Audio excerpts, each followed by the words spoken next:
পরিবারের প্রতি নৌকায় গতকাল কালকে জলস্নান ছিল ইসলাম নির্বাচন সাইডে থেকে আমি বর্তমানে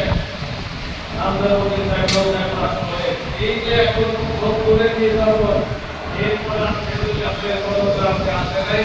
আল্লাহ আমাদের রাসূল হাসান সাহেবকে কবুল করছে এজন্য শুকরিয়া সবাই প্রধান ভাবে রাইদাতে রাজি আছেন ইনশাআল্লাহ কারণ আপনি আলহামদুলিল্লাহ ইকরামদের ভিতরে শুধু জমিয়া থাকতে হবে না সাধারণ মানুষের কাছে জমিয়া পৌঁছে দিতে হবে খেজুর পৌঁছে দিতে হবে কিন্তু দুনিয়ার খেজুর গাছ কেন